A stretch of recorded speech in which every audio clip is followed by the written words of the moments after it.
So of course, my name is Silvester. Yeah. My name is Silvester.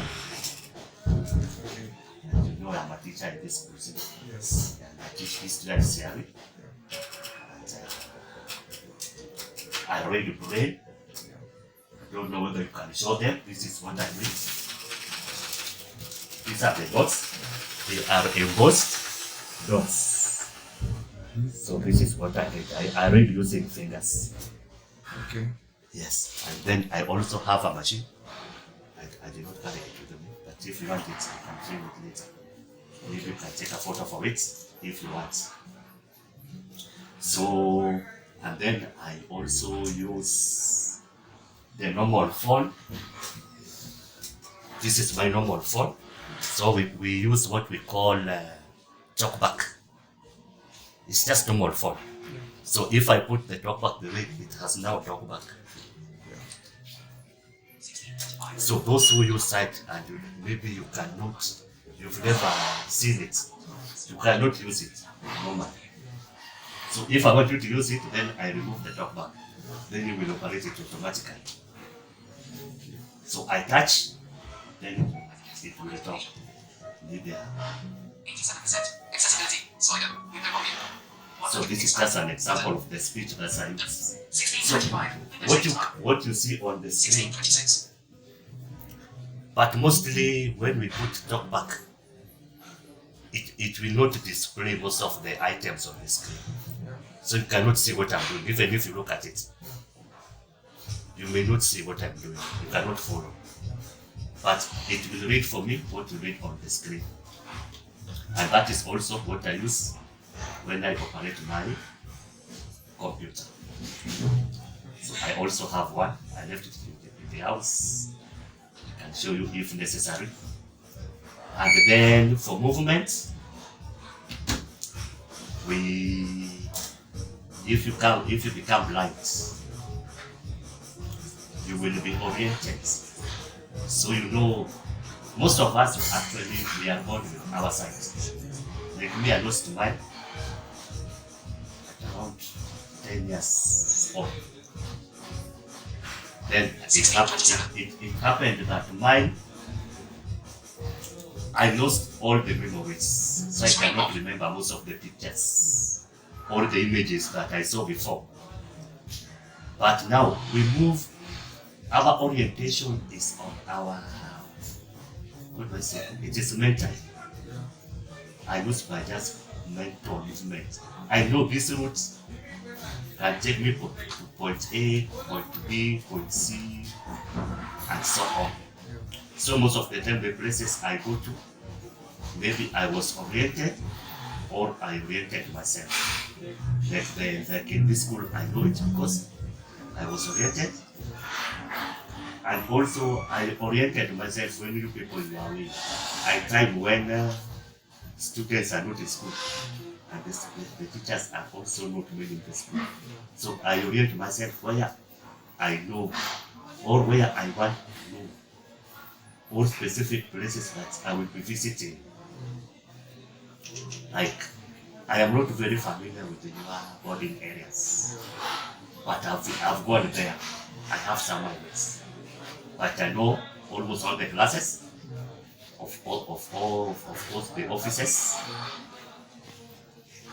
and also I know the village, Maranda village, and I can move around myself comfortably. You'll be seeing it. Yeah. So that is all. Then I went to school, special school. The school primary is called St. Order. Just inside here, school for the blind. Then I went to Maranda High, just that's a regular school. It's a just school like this, but with what we call integration or inclusion. Call it what we call system or arrangement. So the school accommodates those who cannot see. And we also have the students who cannot walk. So the school was inclusive.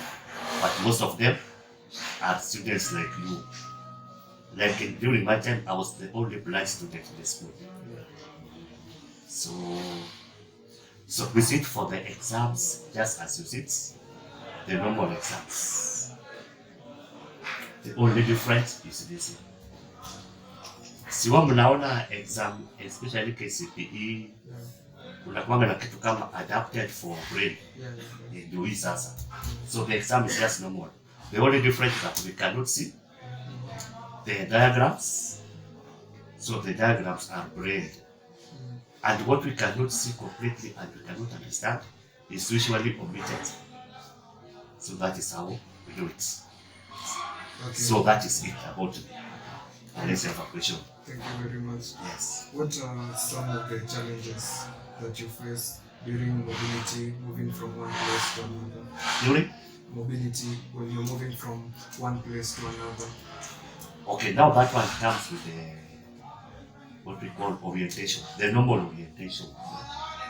You see, when now, like now in Maranda, I can move anywhere comfortably, so long as the place is familiar. But there are other corners that I've never gone to, so I don't think I can access the place comfortably. So the first time is the orientation and mobility. So I have to know the place, so I can be taken or I can orient myself. Like the classes, as I said before, I usually go to classes. I went to all these classes when you are away, so I know most of the classes where they are, and also the arrangements. So I know where the stairs are, I know where the flowers are, I have the pavement in my mind, and so on. So that is one challenge. If I'm not oriented, then it will be a problem. The other challenge, maybe the other challenge can be just delay, because at the times I said that our mobility is mental. So the moment I am disoriented, then I'll be disturbed. And the other thing is that maybe if there are objects on my usual way, the path that I follow most of the time, and then it happens, maybe you place a seat there, or just even a stone, automatically I will knock myself. Then when it rains, you see, we can have a stagnant water on my usual way. Automatically it will affect me directly, because I will step where other people will not be stepping. Then just that, you see, I lost myself long time ago, and then I've been staying in different environments. Like I said, that I was in that school with the normal students, normal teachers, just like in Maranda. So that is, I adapted this. Then I also went to Kenyatta University, main campus. The school is very big with different challenges when it comes to mobility. Then I also work most of the time in Nairobi town, Thika town, and also Kisumu. So because of that adaptation, so I don't find major challenges. Then the other thing is, many people help me. Like in this school, students who help me most of the time when I need their help. So I don't have major challenges And because of that. with the use of the white cane, Yes. have you experienced any challenges, and do you think You see, the what cannot sense. That is what many people do not know. It cannot sense. Even today, I don't have mine here.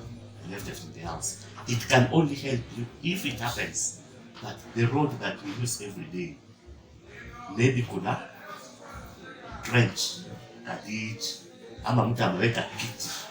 So we know the what can will knock it before I reach.